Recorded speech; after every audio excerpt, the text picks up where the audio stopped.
জাকারিয়া আলাইহিস সালাতু ওয়াস সালাম এমনি ডাক দেওয়ালেন মসজিদের মুতাওয়াল্লিরা রে, একবার আমার নাম লটারির মধ্যে উঠেছে, তোমাদের লটারি অনুযায়ী আমি মরিয়মের দায়িত্ব অভিভাবক হিসাবে আমি পাইলাম, কিন্তু তোমরা আমাকে দিতেছ না। এবার বলো কিভাবে আবার লটারি দেওয়া যায়? ওই মুতাওয়াল্লিরা ডাক দে বলে, জাকারিয়া নবী, আমরা যার যার কলম নদীর মধ্যে নিক্ষেপ করব, যার কলম সুতের উল্টা ভাবে চলেন, সে ওই নারী হযরতে মরিয়ম আলাইহিস সালাতু ওয়াস সালামের দায়িত্ব গ্রহণ করবে। সুবহানাল্লাহ।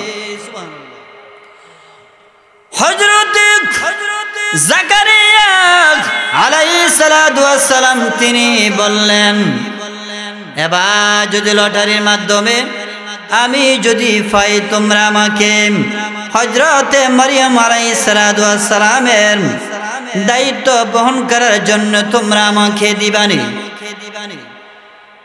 ওই মুতাওয়াল্লিরা ডাক দেয়া বলেন, জাকারিয়া নবী, আমরা আপনার কাছে ওয়াদা দিলাম, যার কলম সুতের উল্টা বেগে চলে সেই মরিয়মের দায়িত্ব বহন করবে। সুবহানাল্লাহ। অর্থাৎ পানি স্রোত ধরেন পূর্ব দিকে যাইতেছে, আর স্রোতের বিপরীত দিকে যদি ওই কলমটা, যার কলমটা যায়, সে পাইবে ওই মরিয়মের দায়িত্ব। জোরে জোরে বলেন সুবহানাল্লাহ। মানুষ যখন সুতের কলম বা কোনো জিনিস যদি আমরা নিক্ষেপ করি, সুতের বায়ে বায়ে যায় নাকি সুতের উল্টা যায়? সুতের বায়ে বায়ে কিন্তু জেনে যায়, চলে যায়। যে কোনো জিনিস সুত এই দিক দিয়ে আসতে যায়, যে কোনো জিনিস যখন আমরা পালাই, সাথে সাথে সুতের বায়ে কি চলতে থাকে। আর তাদের মনের বিশ্বাস, আমরা যদি কলম নিক্ষেপ করি, জাকারিয়া নবীর কলম স্রোতের বিপরীত দিকে কখনো যাবে না, আর উনি অভিভাবক হিসাবে দায়িত্ব পাবে। কলম স্রোতের ভায়ে এবং উল্টা চালানোর ক্ষমতা কার? আল্লাহ তাআলা। হযরতে জাকারিয়া আলাইহিস সালাতু ওয়াস সালামের কলম যখন বিসমিল্লাহ বলে যখন নদীর মধ্যে নিক্ষেপ করলেন, কলম নিক্ষেপ করতে দেরি, স্রোতের বিপরীত দিকে যাইতে 1 মিনিট দেরি করে নাই। সুবহানাল্লাহ। সাথীদের কলম স্রোতের বায়ে বায়ে চলতে, মরিয়ম আলাইহিস সালাতু ওয়াস সালামের মা হান্না বিনতে ফাখুদা মনে মনে বলতেছে, আল্লাহ, তুমি যদি আমার একটা ছেলে সন্তান দান করতা, ওই ছেলে সন্তানটাকে আমি বাইতুল মুকাদ্দাসের খাদেম বানাই দিতাম। জোরে বলেন সুবহানাল্লাহ। যার সন্তান আদি হয় না, সে বুঝে সন্তানের যে কি দাম বা কি মূল্য। জোরে কোন ঠিক কিনা?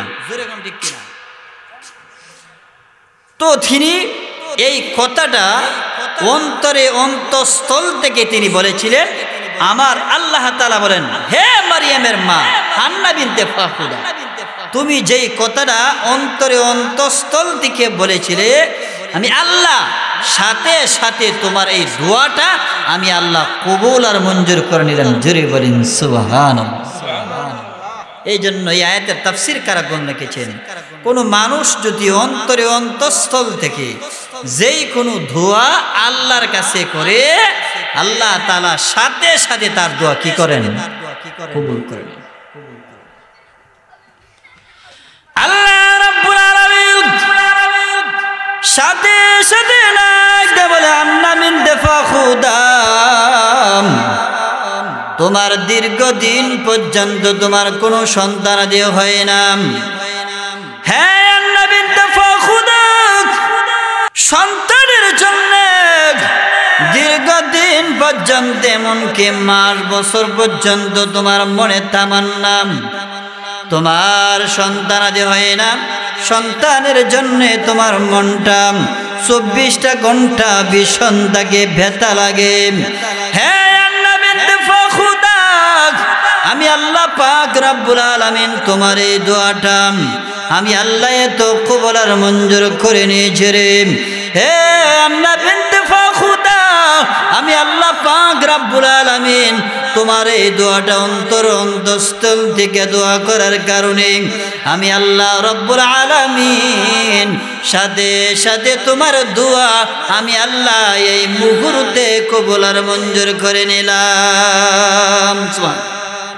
এই আন্না বিনতে ফাখুদা, তোমার এই দোয়াটা অন্তরে অন্তঃস্থল থেকে করার কারণে আমি আল্লাহ কি করে নিলাম, কবুল করে নিলাম। এমনি আমার আল্লাহ রব্বুল আলামিন জিবরাইল আমিন আলাইহিস সালাতু ওয়াস সালাম কে ডাকতে বলেন, জিবরাইল আরে জিবরাইল যাও রে জিবরাইল যাও, আমি আল্লাহ এমন কোন জিনিস নাই আমি আল্লাহ যে পারি না। জোরে কোন ঠিক কিনা? আল্লাহ পারে কি পারে না?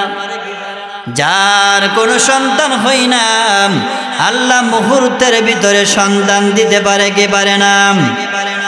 আল্লাহ রাব্বুল আলামিন বলেন, হ্যাঁ দুনিয়ার মানুষ যার 4টা মেয়ে সন্তান হয়েছে, ছেলে সন্তানের জন্য তার মনটা হাহাকার থাকে। রব্বুল আলামিন তুমি যদি আমার এক না ছেলে সন্তান দিতাম কতই না আমার ভালো হইতো। আল্লাহ বলেন, দুনিয়ার মানুষেরা রে, তোমরা যদি এই দোয়াটা অন্তরে অন্তঃস্থল থেকে যদি করো, বান্দা তুমি দোয়া করতে দেরি আমি আল্লাহ পাক তোমার দোয়া কবুল করতে 1 মিনিটও আমি আল্লাহ দেরি করি না। সুবহানাল্লাহ, আমি আল্লাহ সাথে সাথে কি করে নেই, কবুল করে নেই। আল্লাহ রাব্বুল আলামিন বলেন, হ্যাঁ দুনিয়ার মানুষ যার কোনো ছেলেও নাই মেয়েও নাই, 10 বছর হয়ে গেল, 15 বছর হয়ে গেল, এমনকি 20 বছর পর্যন্ত হয়ে গেল, সন্তানের জন্য মা বাবা হাহাকার করে, করে কি করে না? রব্বুল আলামিন আমাকে এত ধন সম্পদ দিলাম, রব্বুল আলামিন আমাকে একটা ছেলে হোক অথবা একটা মেয়ে হোক, আল্লাহ তুমি আমার একটা দান করো। আল্লাহ বলেন, দুনিয়ার মানুষ তোমরা যদি এই দোয়াটা আমি আল্লাহর কাছে যদি তাহাজ্জুদ নামাজের সময় আমি আল্লাহর কাছে যদি চোখের পানি ফেলাইয়া আমি আল্লাহর কাছে যদি এই দোয়াটা করতে পারো, বান্দারে এই দোয়াটা করতে দেরি আমি আল্লাহ তোমার এই দোয়াটা কবুল করতে 1 মিনিটও আমি আল্লাহ দেরি করি না। সুবহানাল্লাহ। মারিয়ামের মা হান্না বিনতে ফাখুদা আমার আল্লাহ পাক রব্বুল আলামিন সাথে সাথে জিবরাইলকে বললেন, রে জিবরাইল, রে জিবরাইল যাও রে যাও, আমি আল্লাহ পাক রব্বুল আলামিন এমন কোনো কাজ নাই আমি আল্লাহ পারি না। জোরে কোন ঠিক কিনা? হ্যাঁ, আল্লাহ এমন কোনো কাজ নাই যে আল্লাহ পারে না। হান্না বিনতে ফাখুদার করে আল্লাহ তাআলা একটা সন্তান দান করলেন, যেই সন্তানের নাম হইলেন হযরতে মারিয়াম আলাইহিস সালাতু ওয়াস সালাম। জোরে বলেন সুবহানাল্লাহ।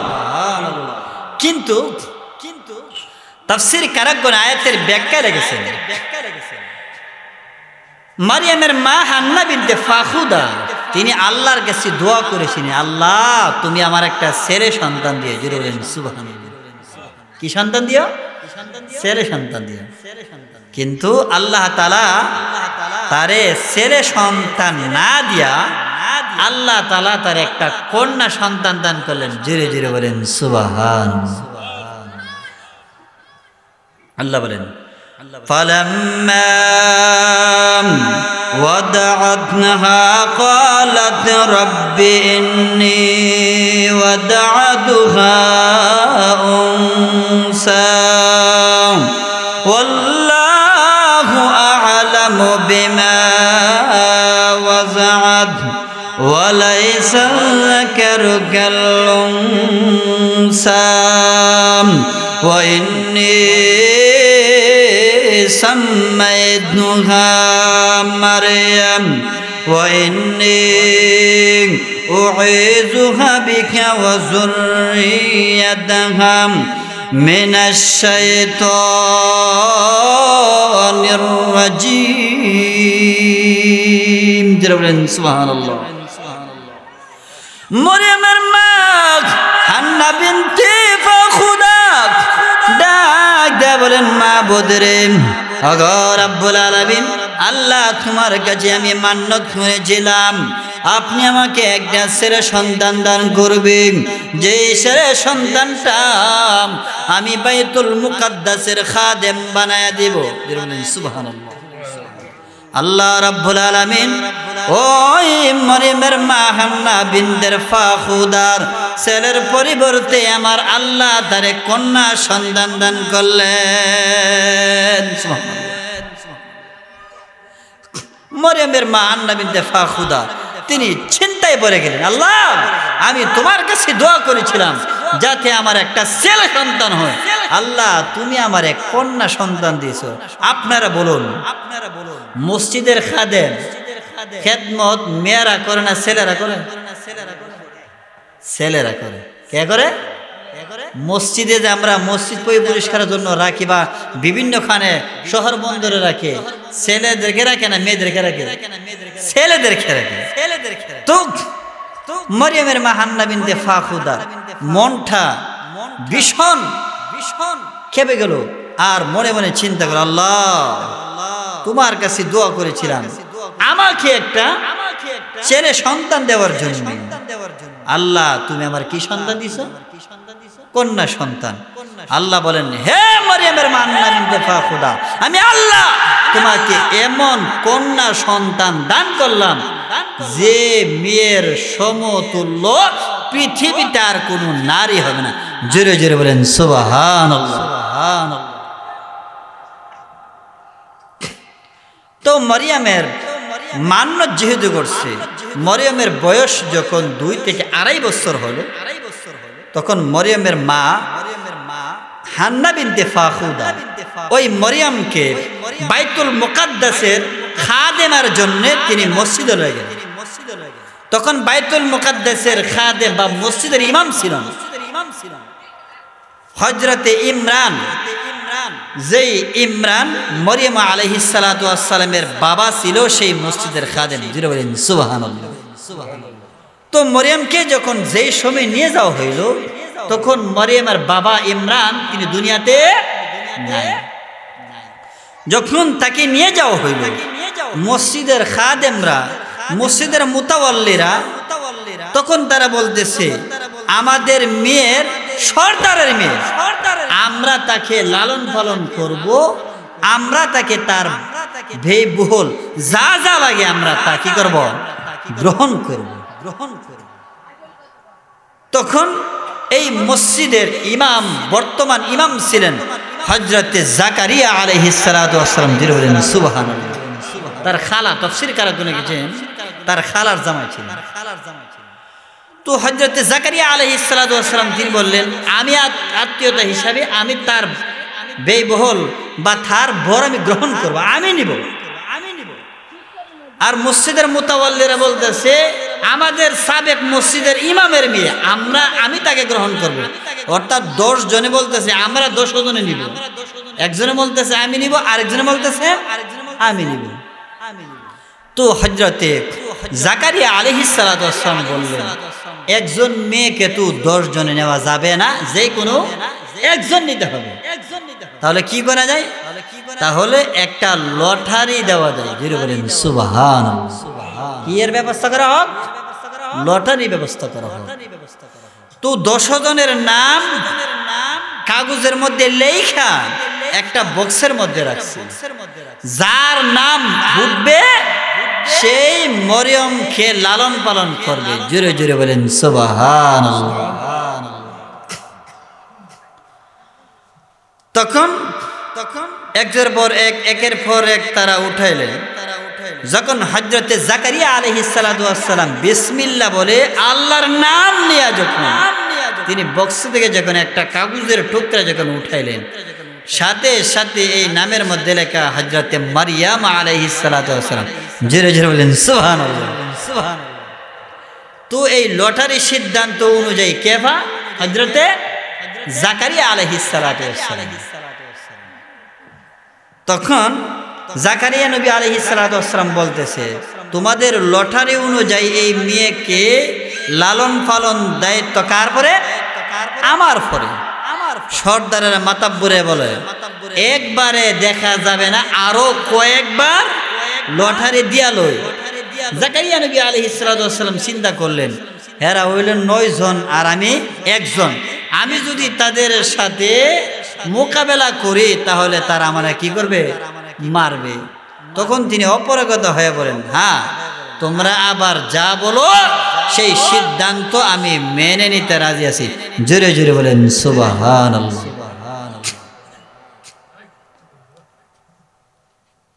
হযরত জাকারিয়া আলাইহিস সালাতু ওয়াস সালাম এমনি ডাক দেওয়ালেন, মসজিদের মুতাওয়াল্লিরা রে, একবার আমার নাম লটারির মধ্যে উঠেছে, তোমাদের লটারি অনুযায়ী আমি মরিয়মের দায়িত্ব অভিভাবক হিসাবে আমি পাইলাম, কিন্তু তোমরা আমাকে দিতেছ না। এবার বলো কিভাবে আবার লটারি দেওয়া যায়?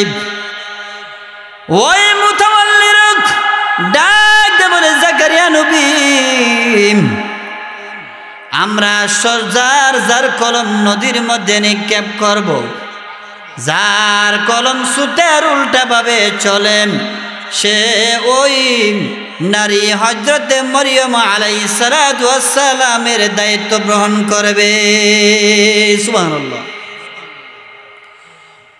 হযরতে জাকারিয়া আলাইহিস সালাতু ওয়াস সালাম তিনি বললেন, এবার যদি লটারির মাধ্যমে আমি যদি পাই, তোমরা আমাকে হযরতে মরিয়ম আলাইহিস সালাতু ওয়াস সালামের দায়িত্ব বহন করার জন্য তোমরা আমাকে দিবানি। ওই মুতাওয়াল্লিরা ডাক দেয়া বলেন, জাকারিয়া নবী, আমরা আপনার কাছে ওয়াদা দিলাম, যার কলম সুতের উল্টা বেগে চলে সেই মরিয়মের দায়িত্ব বহন করবে। সুবহানাল্লাহ। অর্থাৎ পানি স্রোত ধরেন পূর্ব দিকে যাইতেছে, আর স্রোতের বিপরীত দিকে যদি ওই কলমটা, যার কলমটা যায়, সে পাইবে ওই মরিয়মের দায়িত্ব। জোরে জোরে বলেন সুবহানাল্লাহ। মানুষ যখন সুতের কলম বা কোনো জিনিস যদি আমরা নিক্ষেপ করি, সুতের বায়ে বায়ে যায় নাকি সুতের উল্টা যায়? সুতের বায়ে বায়ে কিন্তু জেনে যায়, চলে যায়। যে কোনো জিনিস সুত এই দিক দিয়ে আসতে যায়, যে কোনো জিনিস যখন আমরা ফালাই, সাথে সাথে সুতের বায়ে কি চলতে থাকে। আর তাদের মনের বিশ্বাস, আমরা যদি কলম নিক্ষেপ করি, জাকারিয়া নবীর কলম স্রোতের বিপরীত দিকে কখনো যাবে না, আর উনি অভিভাবক হিসাবে দায়িত্ব পাবে না। কলম স্রোতের ভায়ে এবং উল্টা চালানোর ক্ষমতাকার আল্লাহ তাআলা। হযরত জাকারিয়া আলাইহিস সালাতু ওয়াস সালামের কলম যখন বিসমিল্লাহ বলে যখন নদীর মধ্যে নিক্ষেপ করলেন, কলম নিক্ষেপ করতে দেরি, স্রোতের বিপরীত দিকে যাইতে 1 মিনিট দেরি করে নাই। সুবহানাল্লাহ। সাথীদের কলম স্রোতের বায়ে বায়ে চলতে শুরু করে দিলাম। এমনে জাকারিয়া আলাইহিস সালাতু ওয়াস সালাম ডাক দে বলেন, আমার সাথীরা রে, হ্যাঁ সাথীরা, শুনিয়া রাখো রে, তোমাদের পরীক্ষা অনুযায়ী আমি 1 নম্বরে পাস করলাম। জোরে কোন ঠিক কিনা? আমি 1 নম্বরে পাস করলাম। তোমাদের কলম স্রোতের বাইরে চলতেছে, আর আমার কলম সুতের উল্টা দিকে চলতেছে। এমনে সাথে রাখ ডাক দিয়ে বলে, এ জাকারিয়া নবী, একবার অথবা দুইবার দেখে বোঝা যাইবে না, আর একবার দিতে হবে। জুড়ে বলেন সুবহানাল্লাহ।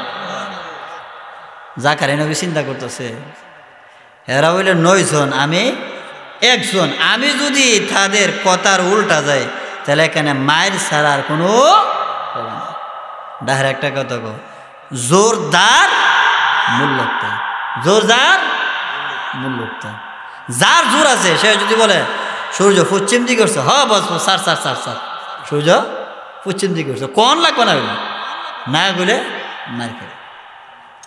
হযরত জাকারিয়া আলাইহিস সালাতু ওয়াস সালাম এমনি ডাক দিয়ে বলেন, হ্যাঁ আমার সাথীরা, তোমরা বলেছিলে যার কলম সুতের উল্টা বেগে চলে সে মরিয়মের দায়িত্ব পাবে। তোমাদের কথার অনুযায়ী আমি মরিয়মের দায়িত্ব পাইলাম। এখন তোমরা বলো কে মরিয়মের দায়িত্ব গ্রহণ করবে? এমনি সাথীরা ডাক দেওয়া জাকারিয়া নবী, একবার অথবা দুইবার দেখে বোঝা যায় না, আরেকবার দিতে হবে। সুবহানাল্লাহ। জাকারিয়া নবী একবার দুইবার দেয়া কি যায় না, বোঝা যায় না, আরেকবার দিক কালই। হযরত জাকারিয়া আলাইহিস সালাতু ওয়াস সালাম তিনি নিরুপায় হয়ে গেলেন। ইয়ামলিক জাকারিয়া আলাইহিস সালাতু ওয়াস সালাম এমনি তার সাথীদেরকে ডাক দিয়ে বলেন, সাথীরা রে এবার বলো। সাথীরা ডাক দিয়ে বলেন, যার কলম স্রোতের বায়ে বায়ে চলে সে পাবে না। যে বলেন সুবহানাল্লাহ। প্রথম দিছিন উল্টা, প্রথম কি দেখছি স্রোতের বায়ে না যায় স্রোতের উল্টা দিকে যাইতেছে। তারা বলল যেহেতু উল্টা দিকে গেছে, এখন যদি আবার দে উল্টা দিকে যাইতো না, মনে হয় বায়ে দিকে চলতে থাকবে।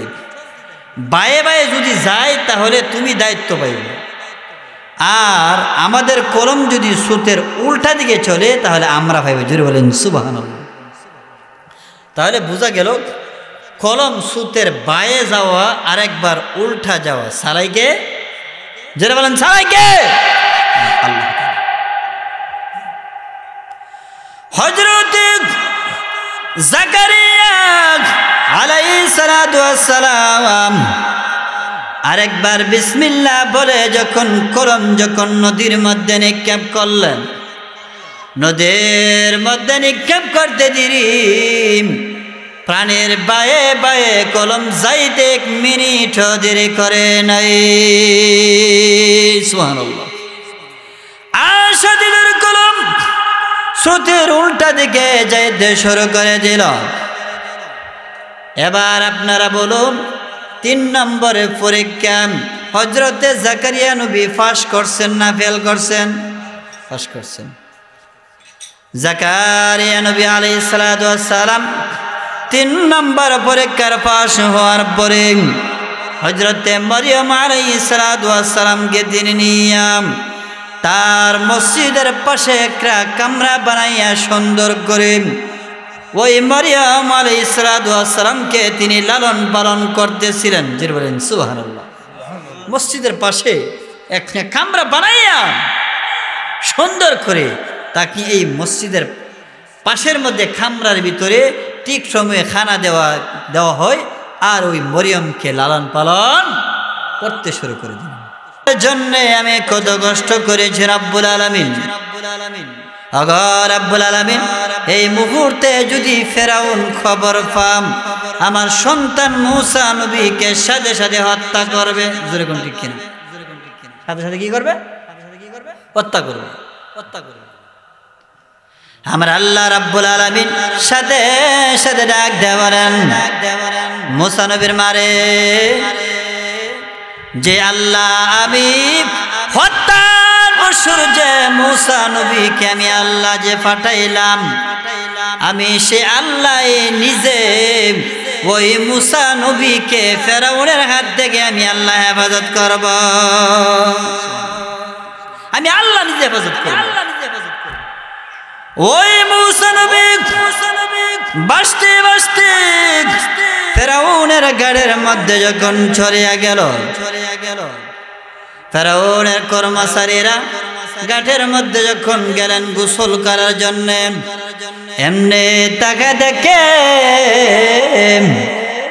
ওই ফেরাউনের গাঠের মধ্যে একটি বাক্স দেখা যায়, সুন্দর বাক্স। বাক্সটা দেখাম কর্মচারীরা ওই বাক্সটা নিয়ে ফেরাউনের বাড়িতে যখন নিয়ে যাওয়া হইল, বাক্সটা খোলার পরে ওই কর্মচারী তাকায়া দেখলেন একজন শিশু বাচ্চা এমন সুন্দর করে বাক্সর মধ্যে বসে আছেন, বোঝা যায় 40 বছরের মানুষের মতো বেরি ফাঁক দিয়া ওই বাক্সর মধ্যে ওই মূসা নবী বসে আছেন। এমন একটা বেরি ফাঁক দিয়া এই বাক্সর মধ্যে তিনি বসে আছেন। দেখা যায় যে তার বয়স 40 বছরের মানুষের মতো। কর্মচারীরা ডাকে বলেন, ফেরাউন, আমরা যখন নদীর মধ্যে গেলাম গোসল করার জন্য, এমনি টাকা দেখে একটা বাক্স আমাদের নদীর কিনারার মধ্যে বা পুষ্করিণীর মধ্যে ভেসে আসলো।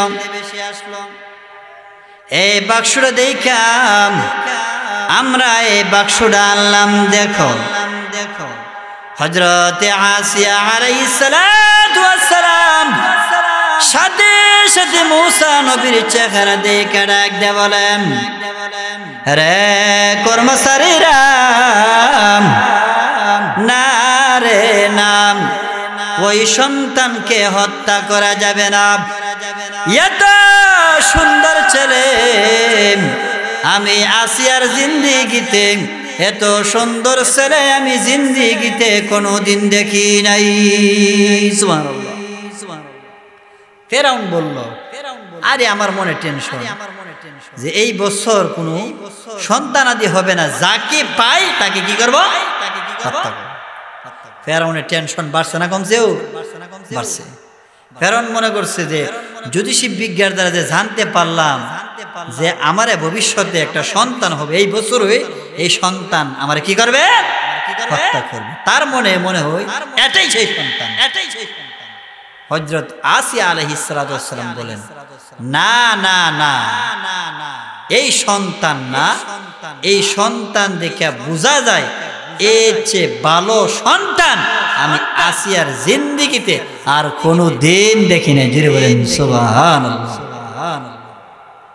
আল্লাহ তাআলা ফেরাউনের ঘরে আল্লাহ মূসা আলাইহিস সালাতু ওয়াস সালামকে আল্লাহ কি করছেন, হেফাজত করছেন। জুড়ে বলেন সুবহানাল্লাহ। মূসা নবীর মার টেনশন ছিল যাতে বক্সটা সুতের ভাইয়ে ভাইয়ে যায়, ভাইয়ে ভাইয়ে না যায়। এটা কোন দিক দিয়ে যাইছে, উল্টা দিকে, সুতের বিপরীত দিকে যাইছে। আল্লাহ বলেন সুতের ভাইয়ে যাওয়া আর সুতের উল্টা যাওয়া এই ক্ষমতা কার? আল্লাহ তাআলা। তাফসীর কারকগণ এই আয়াতের ব্যাখ্যায় লিখেছেন, হযরতে মারইয়াম আলাইহিস সালাতু ওয়াস সালামকে যে আল্লাহ পাক শ্রেষ্ঠত্ব এবং মর্যাদা সমস্ত নারীদের মধ্যে দান করেছেন, কেন? তিনি একমাত্র বেশি বেশি মহান আল্লাহকে তিনি স্মরণ করেছেন। জোরে জোরে বলেন সুবহানাল্লাহ।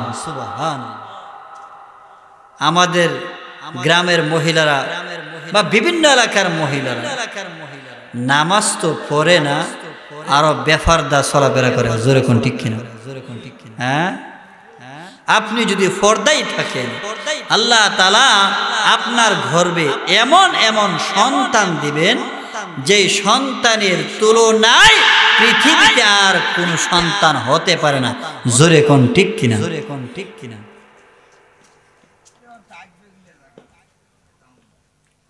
আবু সালেহ জঙ্গি রহমাতুল্লাহি আলাইহি, আব্দুল কাদের জিলানীর বাবার কথা বলতেছি। আবু সালেহ জঙ্গি রহমাতুল্লাহি আলাইহি তিনি একবার আসরের নামাজের পরে নদীর কিনারা দিয়ে হাঁটতেছেন। এমনি তিনি তাকায় দেখলেন যে নদী দিয়ে বাইশা বাইশা একটা আপেল যাইতেছে। জুড়ে বলেন সুবহানাল্লাহ। পানির মধ্যে কি পড়ে আছে? একটা আপেল পড়ে আসছে। তো আবু সালেহ জঙ্গি রহমতুল্লাহ আলাইহি আপেলটা তিনি হাতে নিয়ে সাথে সাথে খেয়ে ফেললেন। খাওয়ার পরে তার মনের মধ্যে এমন জল্পনার কল্পনা আরম্ভ হল, আল্লাহ আমি যে আপেলটা খাইলাম, কার আপেল খাইলাম? মালিকের অনুমতি ছাড়া যে আমি আপেলটা খাইলাম। এই আপেল খায়া এমত অবস্থায় যদি আমি দুনিয়া থেকে বিদায় হয়, জাহান্নামের আগুন ছাড়া আমার কোনো উপায় থাকবে?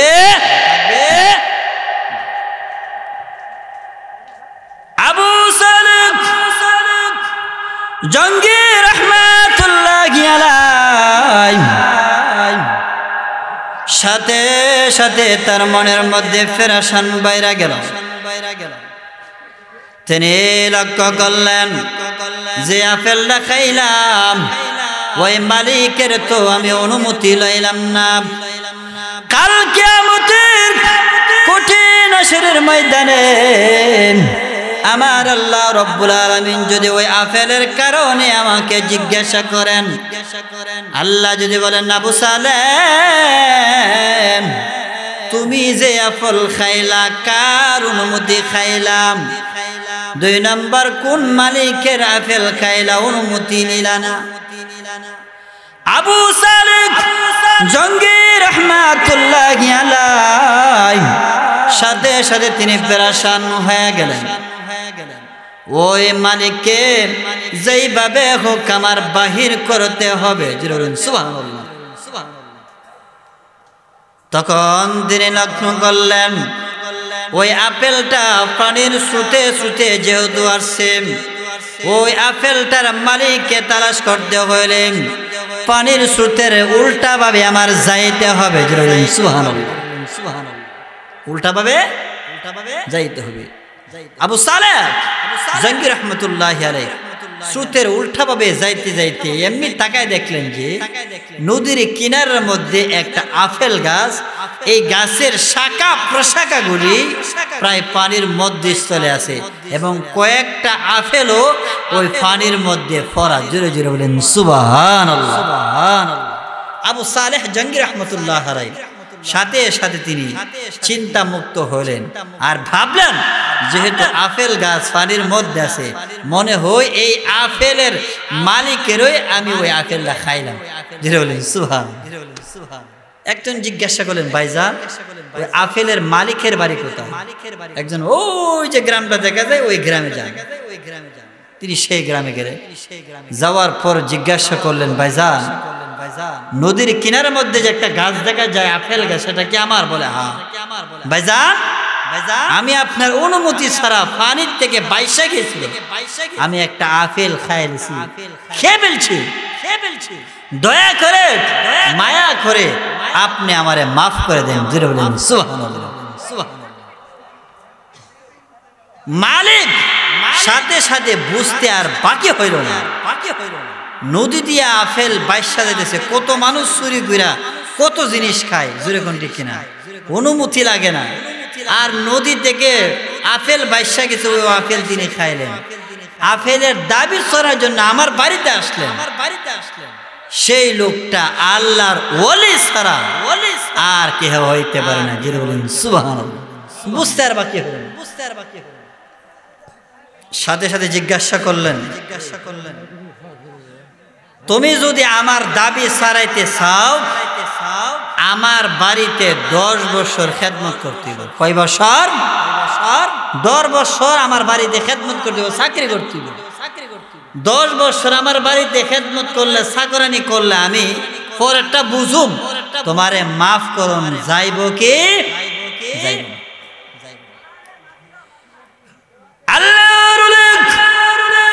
আবু সালেহ জঙ্গি রহমাতুল্লাহি আলাইহি সাথে সাথে তিনি রাজি হয়ে গেলেন। ডাক দেবেন, ভাইজান আমি যদি আপনার বাড়িতে 10 বছর খেদমত করি, এরপরেও আপনি আমাকে মাপ দিবেননি? সুবহানাল্লাহ। আমরা কত মানুষের সুরুকিরা, কত জিনিস, কাঁচামরিচ, কত জিনিস আমরা খাই, কিন্তু অনুমতি আল্লাহর ওলি আবু সালেহ জঙ্গি রাহমাতুল্লাহি আলাইহি সাথে সাথে ডাক দেওয়ালে ভাইজান, আমি যদি আপনার বাড়িতে 10 বছর খেদমত করেন, এরপরেও আপনি আমারে মাপ দিবেননি? সুবহানাল্লাহ। মালিক ডাক দে বলেন, এ আবু সালেহ জঙ্গি, শুনিয়া রাখো, তুমি যদি আমার বাড়িতে 10 বছর খেদমত করম, তাহলে আমি বুঝা যাইবে মাপ দিমু কি দিমু না, এটা পরে আমি তোমাকে জানাইয়া দিব। এই চিন্তা ভাবনার মধ্যে আল্লাহর ওলি আবু সালেহ জঙ্গি রাহমাতুল্লাহি আলাইহি 10 বছর খেদমতের নিয়ত কইরা ওই মালিকের বাড়িতে যখন খেদমত শুরু করে দিলেন, মালিক 10 বছর খেদমত করার পরে আল্লাহর ওলি আবু সালেহ জঙ্গি রাহমাতুল্লাহি আলাইহি ডাক দে, মালিক রে, 1 বছর নয়, 2 বছর নয়, আমি আপনার বাড়িতে 10 বছর খেদমত করলাম, আজকে 10 বছর পূর্ণ হইল, দয়া করে মায়া করে আপনি আমারে মাফ করে দিন। সুবহানাল্লাহ। মালিক মালিক 10টা বছর আপনার বাড়িতে আমি কি করলাম? খেদমত করলাম, আপনি দয়া করে মায়া করে আজকে আমারে কি করে দেন? মাফ করে দেন। 10 বছর হয়ে যাওয়ার পরে মালিক ডাক দে বলেন, আবু সালেহ জঙ্গি, তুমি যদি আমার কাছে মাফ চাইতে চাও, আমার বাড়িতে আরো 2 বছর খেদমত করতে হবে। সুবহানাল্লাহ। কয় বছর খেদমত করতে পারো? 2 বছর। আবু সালেহ তিনি পেরেশান হয়ে গেলেন। 10টা বছর একটা আপেলের জন্য আমি তার বাড়িতে কি করলাম? চাকরানি করলাম, খেদমত করলাম। এখন আরো বলতেছে 2 বছর যদি তার বাড়িতে আমি খেদমত করি, তিনি আমারে কি করবেন? মাফ করে দিবেন। আল্লাহর ওলি আবু সালেহ জঙ্গি রাহমাতুল্লাহি আলাইহি ডাক দে বলেন, মালিক রে, আরে মালিক, আমি যদি তোমার বাড়িতে আরো অতিরিক্ত 2 বছর যদি খেদমত করে, এরপরেও তুমি আমারে মাপ দিবানি? সুবহানাল্লাহ।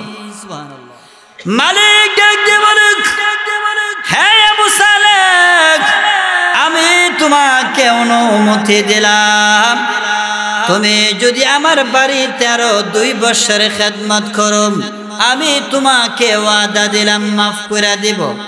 জোরে জোরে বলেন সুবহানাল্লাহ। জিকির করে লা ইলাহা ইল্লাল্লাহ, লা ইলাহা ইল্লাল্লাহ, শুধু লা ইলাহা, শুধু লা ইলাহা ইল্লাল্লাহ, মাবাতে লা ইলাহা, শুধু লা ইলাহা ইল্লাল্লাহ, লা ইলাহা, মাবাতে লা ইলাহা ইল্লাল্লাহ, লা ইলাহা। আরে সাদাতে বেহেশত বানাইল, আল্লাহ মনের মতন সাজাইল, সাদাতে বেহেশত বানাইল, আল্লাহ মনের মতন সাজাইল, বেহেশত পার কি বার গে আল্লাহ আজরাইল কে ফাটাইল লা ইলাহা ইল্লাল্লাহ লা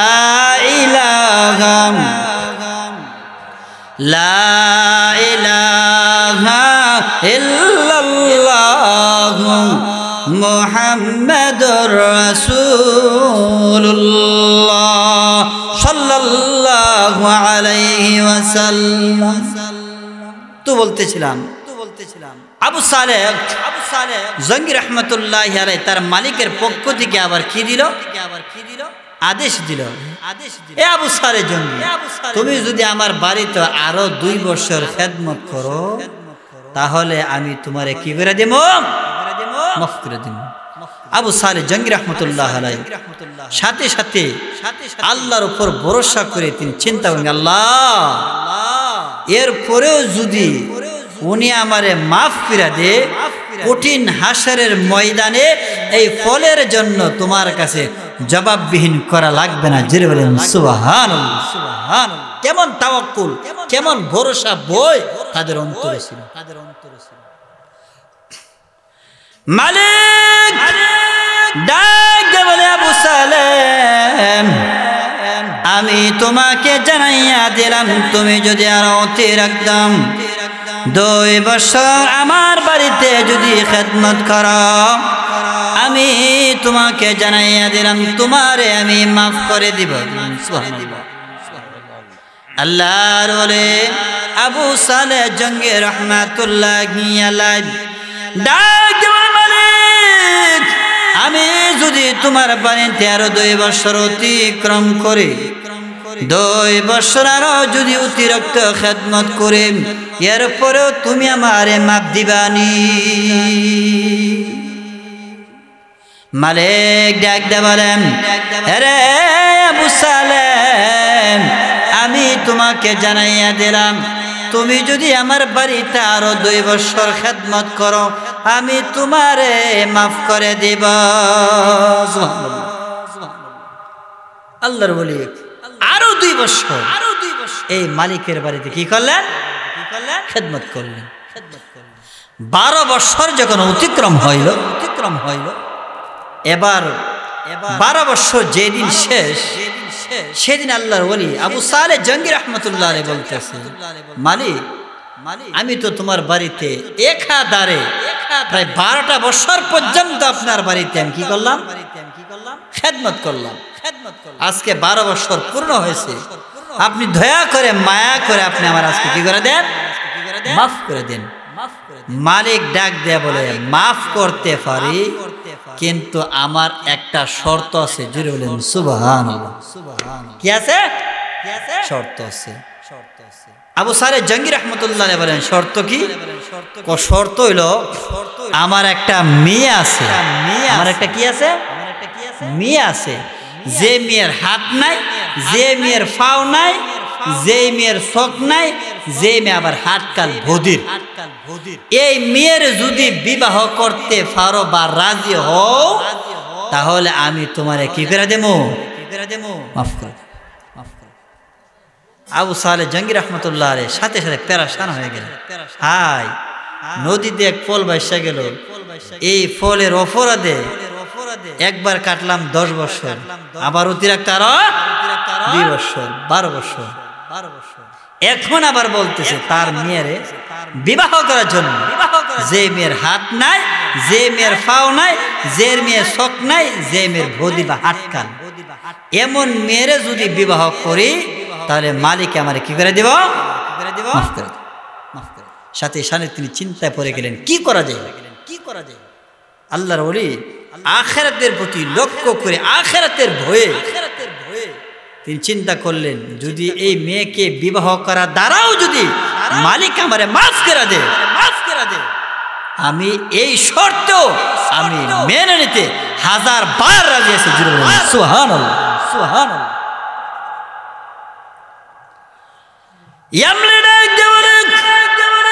হ্যাঁ মালিক, 1 বছর নয় 2 বছর নয় আমি তোমার বাড়িতে 10 বছর পর্যন্ত আমি তোমার বাড়িতে খেদমত করলাম মালিক। এরপরে 10 বছর যাওয়ার পরে তুমি আমাকে আরো 2 বছরের আইন জারি করে দিয়েছ, অতিরিক্ত 2 বছর খেদমত করলে। এরপরেও তুমি আমাকে মাপ দিবা বলেছ। 1 বছর নয়, 2 বছর নয়, তোমার বাড়িতে 12 বছর পর্যন্ত আমি খেদমত করলাম। কিন্তু 12 বছর যাওয়ার পরে এখন তুমি বলতেছ তোমার মেয়েকে যদি আমি বিবাহ কইরা নেই তুমি আমারে মাফ করে দিবা। মালিক, তুমি যদি আমার এই মুহূর্তে মাফ কইরা দাও, আর যদি আমি তোমার মেয়েকে বিবাহ করি কিন্তু তুমি আমারে মাফ দিবা নেই। সুবহানাল্লাহ। ডাক দে মালিক রে, আমি যদি এই মুহূর্তে তোমার মেয়েকে যদি বিবাহ কইরা নেই এরপরেও তুমি আমার মাপ দিবা নি। মালিক ডাক দে বলে আবু সালেহ জঙ্গি রহমাতুল্লাহি আলাইহি, এ শুনো রে, আমি তোমাকে জানাইয়া দিলাম এই মুহূর্তে যদি আমার মেয়েটা, যে মেয়ের হাত নাই, যে মেয়ের পাও নাই, যে মেয়ের চোখ নাই, যে মেয়ে বুদির, সে কিচ্ছু জানে না, এই মেয়েকে যদি তুমি বিবাহ করতে পারো আমি আল্লাহর কসম করে তোমাকে জানাইয়া দিলাম এই মুহূর্তে আমি তোমাকে মাফ কইরা দিব। আল্লাহর ওয়ালি আবু সালেহ জঙ্গি রহমাতুল্লাহি আলাইহি সাথে সাথে তিনি পেরেশান হইয়া গেলেন। ডাক দিয়ে বলে মালিক, যে আল্লাহর উপর ভরসা করে, যে আল্লাহর উপর ভরসা করে, আখিরাতের উপর ভরসা করে, যে মালিকের উপর তাওয়াক্কুল করে আমি 1 বছর নয়, 2 বছর নয়, 12 বছর পর্যন্ত আমার মালিকের দরবারে, মালিকের বাড়িতে খেদমত করলাম। ডাক দে বলেন মালিকের, আমি যদি তোমার মেয়েকে এই মুহূর্তে আমি যদি বিবাহ করে এরপরেও তুমি আমাকে মাফ করবানি। মালিক ডাক দে বলে আবু সালেহ, আমি তোমাকে জানাইয়া দিলাম এই মুহূর্তে আমার মেয়েকে যদি তুমি বিবাহ করতে পারো, আল্লাহর কসম করে বললাম আমি তোমার জীবনে যে অন্যায় করেছো, আমার গাছের যে ফল খেয়েছো, এই অপরাধটুকু আমি তোমাকে এই মুহূর্তে মাফ করে দেব। সুবহানাল্লাহ, সুবহানাল্লাহ। ডাক দেব আবু সালেহ, এই মুহূর্তে যদি আমার এই মেয়েটাকে যদি বিবাহ করো আমি তোমার কি করে দেব? আল্লাহর ওরে আবু সালেহ জঙ্গি রহমাতুল্লাহি আলাইহি, ওই বদির আত্মাই পানাই চোখে দেখে না ওই এমন মেয়েকে বিবাহ কইরাম। বাসর ঘরের মধ্যে যখন গেলেন, বাসর ঘরে যাওয়ার পরে তার স্ত্রীর দিকে তাকাইয়া দেখে রে, এত সুন্দর নারী আমার জিন্দেগিতে আমি কোনো দিন দেখি নাই। সুবহানাল্লাহ, সুবহানাল্লাহ। আবু সালেহ তিনি পেরেশান হয়ে গেলেন। কি পেরেশান? কি পেরেশান? যে উনি আমার এখন আমার শ্বশুর, এখন তার কি হয়েছে? বিবাহ দেওয়ার পর মালিক তার কি হয়ে গেল? শ্বশুর হয়ে গেল। আমার শ্বশুর তো বলছে, মানে তার মেয়ের হাত নাই, পাও নাই, খান বদির চোখে দেখে না, কিন্তু আমি তো দেখতেছি তার হাতও আছে, পাও আছে, চোখ আছে, খানও শুনে, কিন্তু এত সুন্দর। তিনি পেরেশান হয়ে গেলেন। মনে হয় এইটা আমার স্ত্রী না, মনে হয় অন্য কেউ। জুড়ে বলেন সুবহানাল্লাহ। পেরেশান হয়ে গেলেন, পেরেশান হয়ে গেলেন, চিন্তা ভাবনার মধ্যে পড়ে গেলেন। এমনি শ্বশুরের কাছে ডাক দিয়ে বলেন, শ্বশুর আব্বা, আপনি যে বর্ণনা দিলেন আপনার মেয়ের হাত নাই, আপনার মেয়ে পা নাই, আপনার মেয়ের চোখ নাই, আপনার মেয়ে হইলে বোঝেন, কিন্তু আমি তো দেখতেছি আপনার মেয়ের হাত আছে। কি আছে? হাত আছে, আপনার মেয়ের পা আছে, আপনার মেয়ের চোখে দেখে আপনার মেয়ে বদির সব কিছু শুনতেছেন, কিন্তু কি জন্য এগুলো বলেছেন? কারণ আমি জানতে চাই।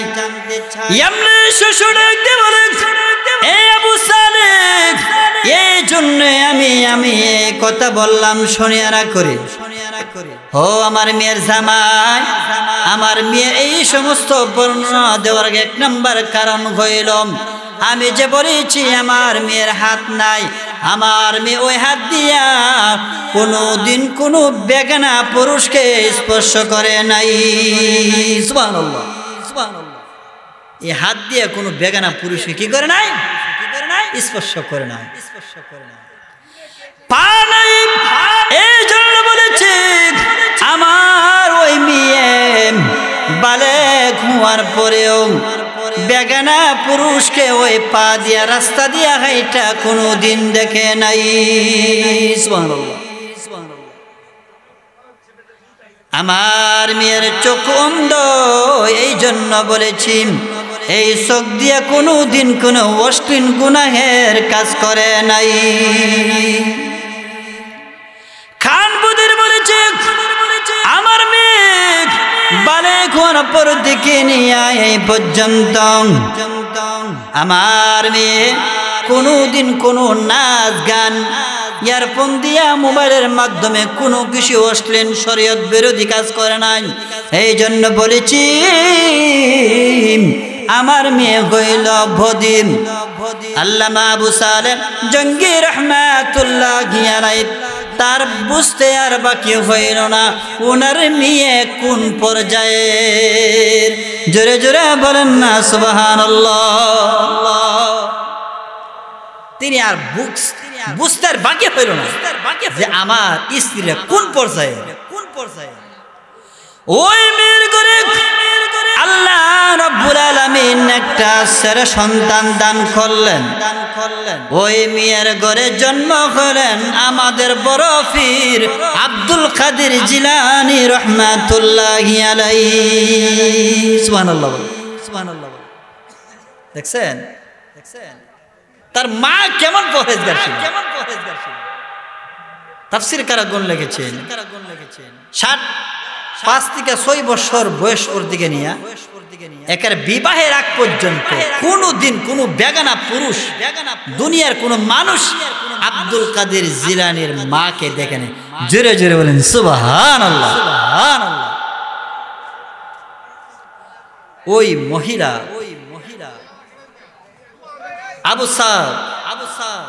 আব্দুল কাদের জিলানী রাহমাতুল্লাহি আলাইহি যখন তার মার গর্ভে আসলেন, তার মা বেশি বেশি করে কোরআন তেলাওয়াত করতো। জোরে বলেন সুবহানাল্লাহ, সুবহানাল্লাহ। কি করতো? বেশি বেশি করে আল্লাহ তাআলার পবিত্র কোরআনুল কারীম বেশি বেশি করে তেলাওয়াত করতো।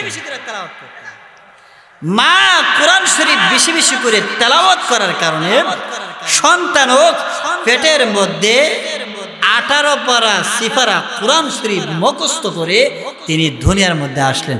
জোরে জোরে বলেন সুবহানাল্লাহ, সুবহানাল্লাহ। ভাই দুস্তর্ক বলতেছিলাম সন্তানকে মানুষ করা 1 নম্বর কারিগর হইল তার মা। জোরে কোন ঠিক কিনা, জোরে কোন ঠিক কিনা। সন্তানকে মানুষ করার জন্য, মানুষের মতো মানুষ করার জন্য 1 নম্বর কারিগরকে তার মা।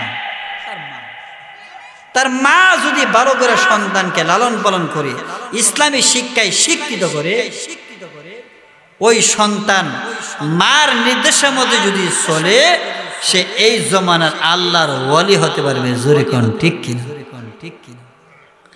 আর যদি মার কথা সন্তানের না মানে না চলে ওই সন্তান ওলি হবে তো দূরের কথা, এই জমানার সবচেয়ে বড় ডাকাত হবে। জোরে কোন ঠিক কিনা। এই জন্য আবু সালেহ জঙ্গি রাহমাতুল্লাহি আলাইহি তিনি যেমন তার ঘরে জন্ম দিলেন, আল্লাহ এমন একজন কুতুবে আলম, এমন একজন আল্লাহর ওলি যে বড় পীর আব্দুল কাদের জিলানী রাহমাতুল্লাহি আলাইহি।